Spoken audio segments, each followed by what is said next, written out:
CPU's power supply, you can see here, this has been here, it's not working. A bad smell came, burning smell of plastic. You can see inside the varistor has been burned. You can see that is the smell.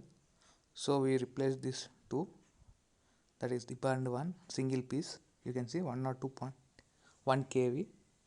This has been replaced from the old power supply which we have.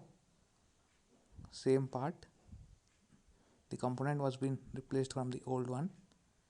Okay, desoldering the PCB and removing the old one and replacing with the new one, that is from the other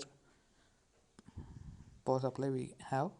From that we removed it and replaced in this. This is the component, you can see, which we removed from the old one and replaced in this PCB.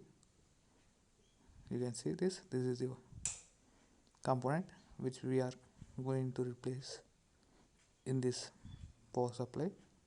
You can see remove that component. Now we will replace 102.1 kV varistor. After soldering again, you can see soldered, and now it's working perfectly well.